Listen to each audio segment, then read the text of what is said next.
pagiku cerahku, matahari bersinar, ku gendong tas merahku di pundak.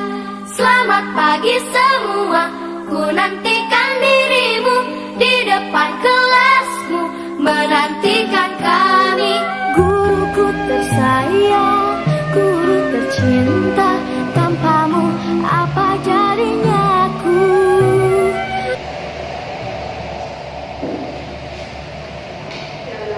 Assalamualaikum warahmatullahi wabarakatuh. Waalaikumsalam warahmatullahi wabarakatuh. Sebelum memulai pembelajaran, marilah kita berdoa terlebih dahulu. Silakan dipimpin berdoa satu-satu. Siapkan. Berdoa mulai. Selesai. Ya. Anak-anak, hari ini ada yang udah berangkat? Nihil, Bu. Alhamdulillah nihil. Berarti berangkat semua ya? Berangkat semua, Bu. Ya.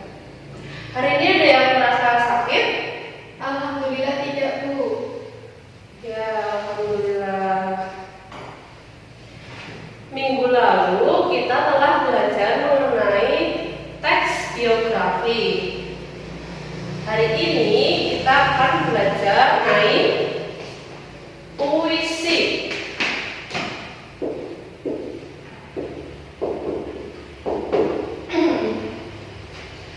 Sebelum ke materi, Ibu akan memberitahukan tujuan pembelajaran kita pada hari ini. Yang pertama, peserta didik dapat memahami puisi dengan benar. Yang kedua, peserta didik dapat mengidentifikasi unsur-unsur puisi dengan benar. Yang ketiga, peserta didik diharapkan dapat menentukan simpulan unsur-unsur puisi dengan benar. Yang terakhir, peserta didik diharapkan dapat menentukan isi puisi dan makna puisi.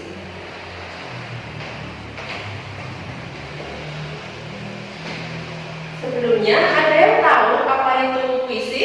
Saya, Bu. Ya, silakan Mbak Indra.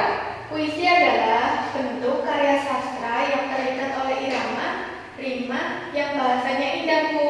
Ya, betul sekali. Jadi puisi itu bisa dikatakan sebagai sebuah karya sastra yang ditulis oleh seorang penyair yang biasanya isinya tentang suatu pengalaman penyair atau bentuk pengaguman penyair terhadap sesuatu. Ibu tulis terlebih dahulu ya. Ya, Bu.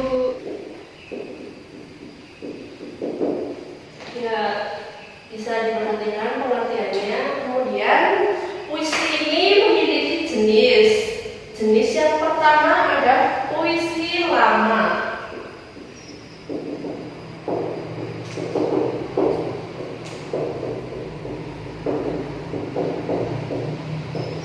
Ada yang tahu puisi lama itu apa? Belum tahu, Bu. Jadi puisi lama itu merupakan puisi yang masih terikat oleh berbagai ketentuan, seperti harus memperhatikan suku kata pada setiap lirik, harus memperhatikan bait dan rimanya harus diperhatikan.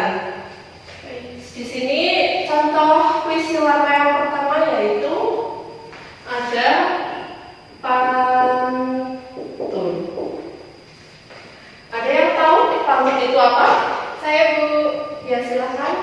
Pantun adalah karya sastra yang isinya 2 baris pertama sampiran dan 2 baris kedua isi. Ya, bisa dikatakan seperti itu, betul sekali. Terima kasih. Jadi puisi itu, pantun itu merupakan salah satu jenis puisi lama yang memiliki berbagai ciri-ciri. Ciri-ciri yang pertama,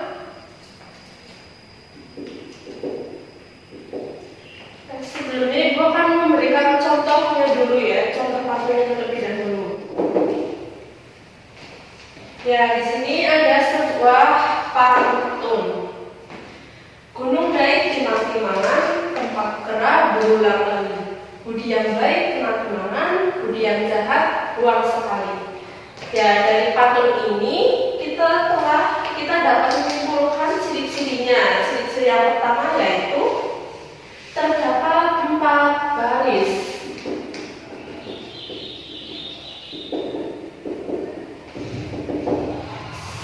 yang dapat kita lihat, ini terdapat 4 baris ya anak-anak. 1, 2, 3, 4. Kemudian ciri-ciri yang kedua yaitu tiap baris terdiri dari 8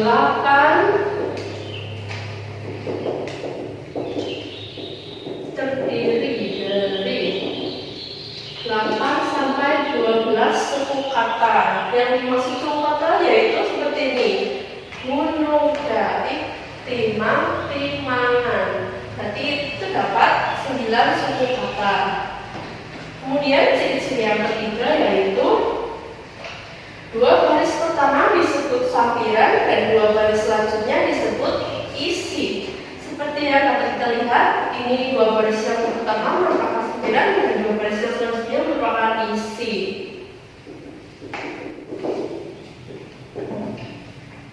Kemudian pantun mementingkan rima. Rimanya AB. Yang dimaksud rima itu akhirannya. Ini kan seperti timangan, ali, kenangan, sekali. Jadi rimanya disebut juga dengan AB.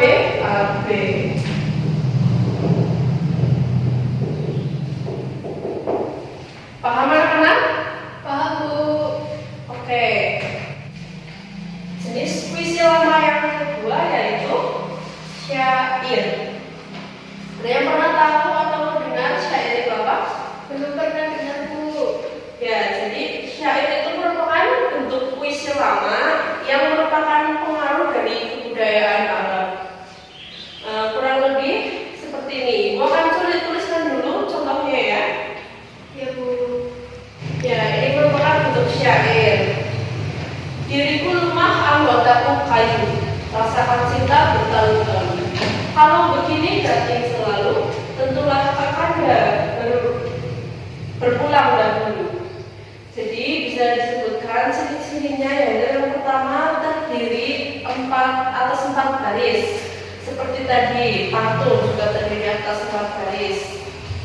Kemudian ciri-ciri yang kedua, tiap baris terdiri dari 8 sampai 10 suku kata, segitu ya. Kemudian ciri yang ketiga yaitu tidak memiliki sampiran atau semuanya itu merupakan isi. Tadi kan kalau pantun 2 baris yang pertama merupakan sampiran dan 2 baris yang kedua merupakan isi. Kalau syair semuanya merupakan isi. Kemudian berima akhir a. Yang dimaksud di sini yaitu akhirannya. Nih, di akhirannya kan tulisan kayu, berakhiran itu kayu, lalu, selalu dan dahulu. Jadi bisa disebutkan dengan akhiran a. Paham mana? Paham, Bu. Kemudian jenis puisi lama yang ketiga ada gurindam. Ada yang tahu gurindam itu apa? Belum, Bu. Ya, jadi gurindam merupakan salah satu jenis puisi lama di samping dari syair dan pantun. Gurindam hanya terdiri atas 2 baris yang berirama. Ciri-cirinya bisa kalian lihat sendiri di buku paket ya. Contoh dari gurindam. Kalau ciri-cirinya terdiri atas 2 baris. Baris pertama merupakan sebab dan baris kedua merupakan jawaban. Kemudian terdiri atas 8 sampai 12 suku kata. Kemudian ciri yang terakhir berima akhiran AA. Jelas anak-anak? Jelas, Bu Guru. Kemudian jenis puisi lama yang keempat ada mantra. Pasti kalian tidak asing dengan istilah mantra. Ada yang ingin menjawab mantra itu apa atau di benak kalian setelah mendengar kata-kata mantra mesti terpikirkan sesuatu. Ya, siapa yang mau mencoba menjawab? Saya, Bu.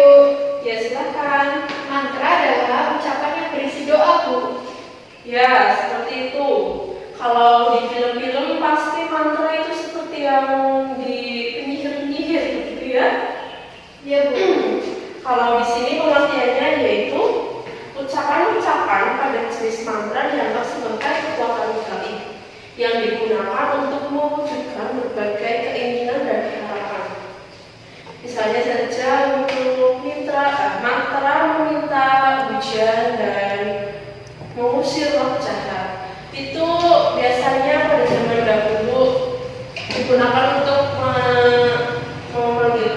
meminta hujan dan mengusir roh jahat. Kalau zaman sekarang itu biasanya nggak bisa jadi sebuah karya sastra, gitu ya. Kemudian puisi lama yang kelima ada Talibun.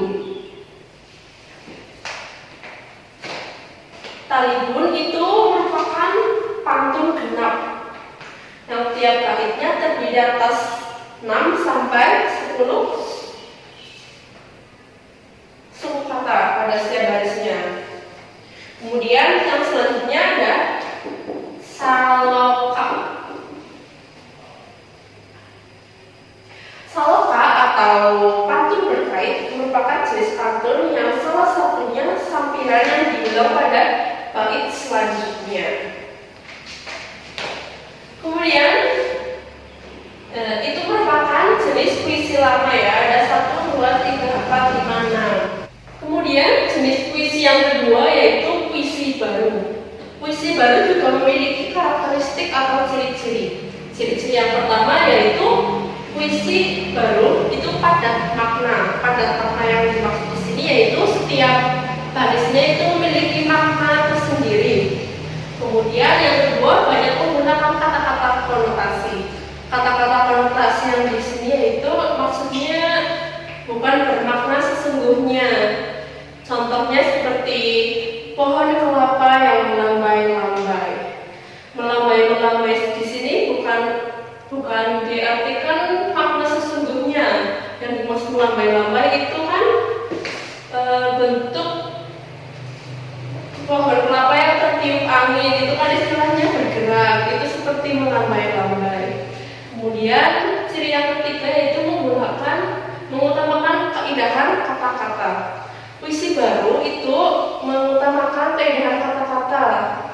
Jadi seperti itu. Kemudian yang keempat ada disajikan dalam bentuk monolog. Puisi baru itu disajikan dalam bentuk monolog, bukan sampiran dan jawaban seperti tadi dalam puisi lama. Kemudian yang kelima bentuknya berbait-bait dan berbaris-baris yang tidak selesai, bukan bentuk paragraf. Biasanya puisi baru itu terdiri atas baris-baris yang panjang, biasanya menggantung, tidak seperti puisi lama. Ya, puisi baru juga memiliki jenis yang pertama ada naratif, yang kedua ada lirik, yang ketiga ada deskriptif. Jenis puisi yang pertama yaitu puisi naratif. Puisi naratif mengungkapkan cerita atau penjelasan dari penyair. Puisi naratif sendiri memiliki 2 macam contoh. Yang pertama itu balada. Balada itu adalah puisi yang berisi cerita tentang orang-orang yang perkasa ataupun tokoh pujaan. Di sini ada contoh yang pertama balada orang-orang tercinta, dan contoh yang kedua ada blues untuk Boni.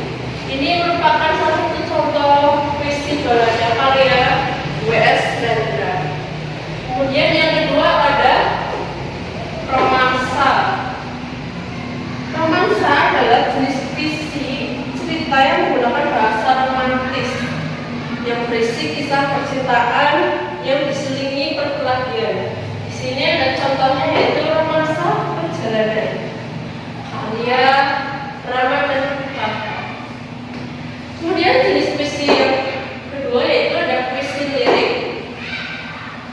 Puisi lirik di sini terbagi menjadi 3 macam. Yang pertama ada elegi. Elegi adalah puisi yang mengungkapkan perasaan duka. Di sini ada contoh ya, elegi Jakarta karya Asrul Sani. Elegi Jakarta di sini tuh menjelaskan terhadap kota Jakarta yang sedang berduka. Kemudian yang kedua ada ode. Ode adalah puisi yang berisi pujaan terhadap seseorang. Contohnya di sini ada Diponegoro karya Hairil Anwar. Kemudian yang terakhir ada serenada. Serenada adalah berisi tentang percintaan. Contohnya di sini ada serenada merah jambu. Kemudian jenis puisi bawah yang ketiga adalah puisi deskriptif. Puisi deskriptif di sini penyair bertindak sebagai pemberi kesan terhadap keadaan atau peristiwa. Contohnya puisi terhadap kritik sosial.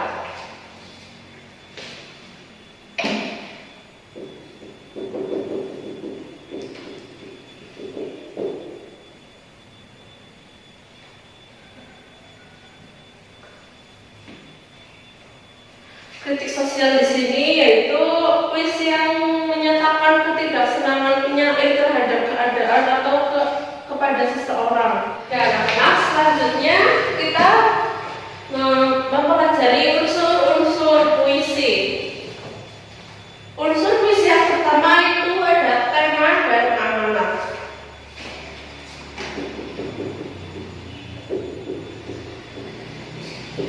Ada yang tahu tema itu apa?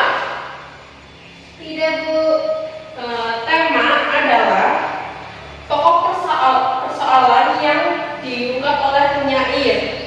Sedangkan amanat adalah pesan tersirat atau pesan moral yang disampaikan oleh seorang penyair kepada pembaca.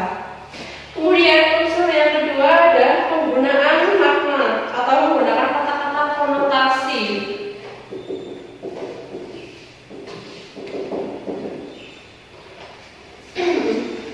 Menggunakan kata-kata konotasi.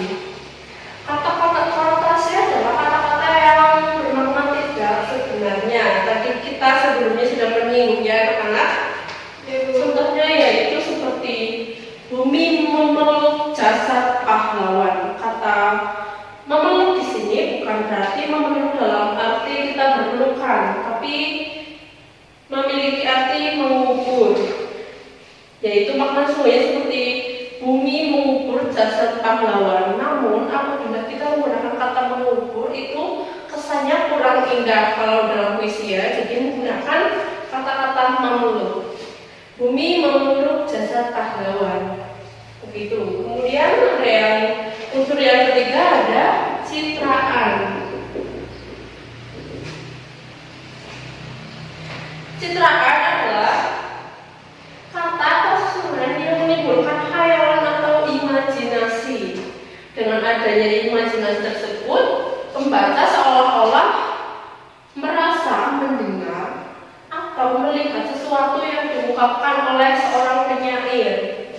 Contohnya seperti kata-kata pada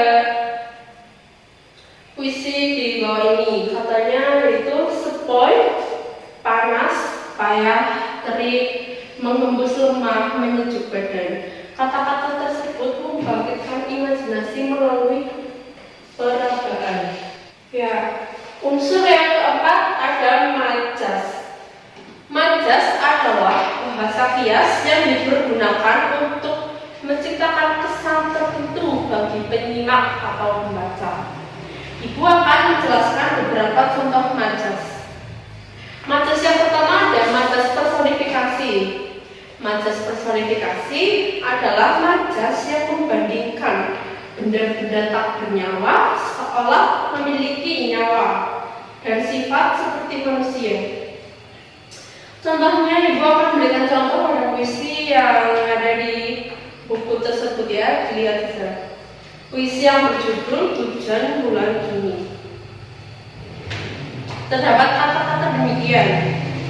Tak ada yang lebih tabah dari hujan bulan Juni. Tabah merupakan sifat yang dimiliki oleh manusia. Bukan begitu anak-anak? Betul, Bu. Ya. Kemudian majas yang selanjutnya ada paralelisme. Bisa dilihat dalam puisi Hujan Bulan di Juni. Majas paralelisme adalah majas perulangan yang tersusun dalam baris yang berbeda. Contohnya terdapat pada kata-kata tak ada yang lebih. Kata-kata itu berulang pada setiap baitnya. Kemudian yang terakhir ada irama. Irama adalah alunan bunyi yang teratur dan berulang-ulang. Irama berfungsi untuk memberi jiwa pada kata-kata dalam sebuah puisi yang ada, yang pada akhirnya dapat membangkitkan emosi tersebut. Emosi tertentu seperti emosi sedih, kecewa, marah, atau rindu. Selanjutnya ada struktur puisi. Struktur puisi di sini terbagi menjadi dua. Yang pertama ada struktur fisik, yang kedua ada struktur batin. Yang pertama dalam struktur fisik itu ada perwujudan atau tipografi. Merupakan bentuk puisi seperti halaman yang tidak dipenuhi kata-kata, pengaturan baris, hingga baris puisi yang tidak selalu diawali dengan huruf kapital dan diakhiri dengan tanda kata titik. Kemudian yang selanjutnya ada diksi. Bisa kalian simak di buku ya, karena Ya Bu. diksi yaitu pemilihan kata-kata yang erat kaitannya dengan makna. Kemudian struktur yang ketiga ada imaji. Imaji yaitu susunan kata-kata yang menggambarkan pengalaman indrawi seperti penglihatan, pendengaran, dan perasaan. Selanjutnya kata-kata convert, yaitu kata-kata yang dapat ditangkap oleh indera dan memungkinkan memunculkan imaji. Kemudian selanjutnya dalam struktur fisik ada gaya bahasa, yaitu bahasa biasa dapat menimbulkan konotasi tertentu. Kemudian struktur yang terakhir ada rima, samaan bunyi, ritme, dan metri. Kemudian struktur yang kedua, struktur batin. Struktur batin di sini ada beberapa sub. Yang pertama, tema, merupakan makna puisi baik makna tiap baris, bait maupun secara keseluruhan. Kemudian ada rasa atau feeling, merupakan sikap seorang penyair terhadap permasalahan. Kemudian yang selanjutnya ada nada atau ton, merupakan sikap penyair terhadap pembaca. Yang terakhir ada amanat atau tujuan, merupakan tujuan yang mendasari seorang penyair untuk menciptakan puisi. Ya, seperti itu anak-anak materi kita pada hari ini. Materi telah selesai Ibu sampaikan.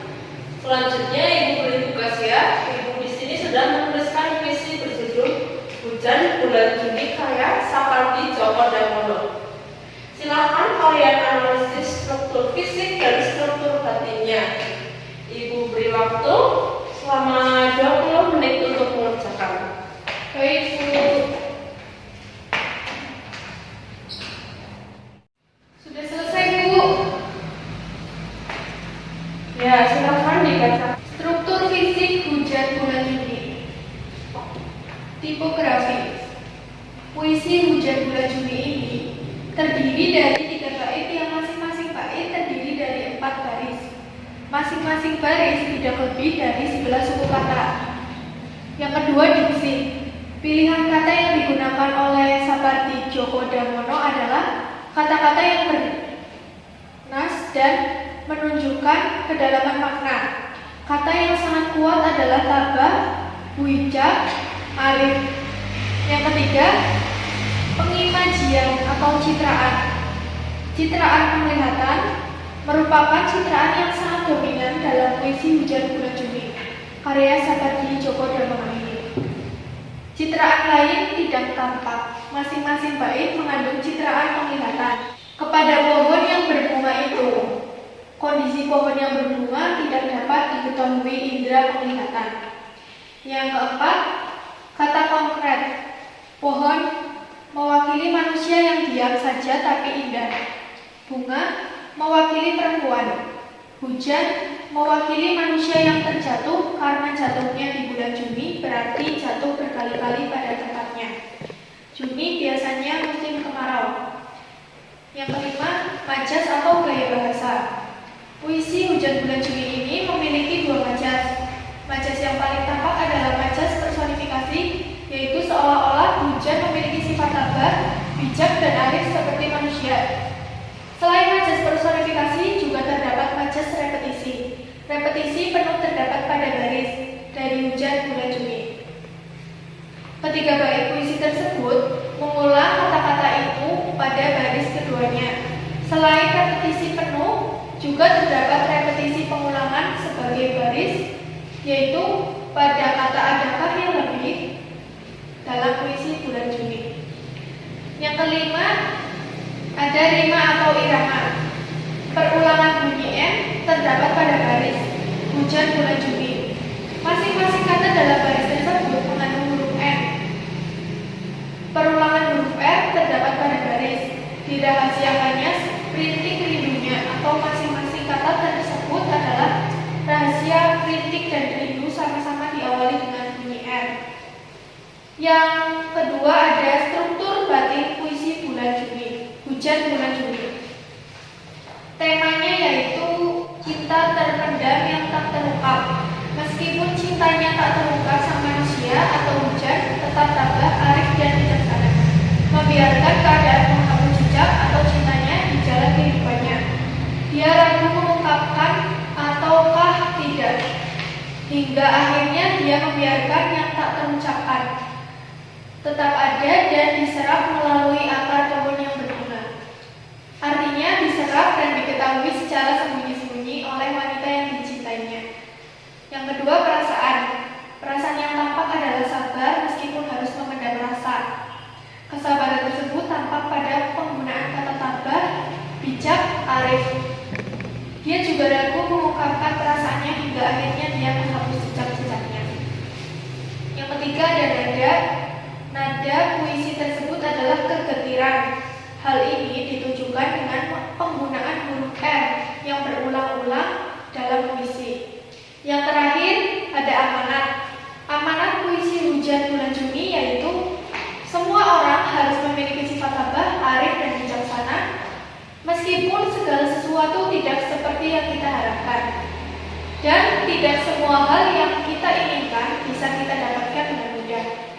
Seperti itu, Bu. Baik, berarti kalian di sini sudah memahami apa itu struktur fisik puisi dan struktur batin puisi.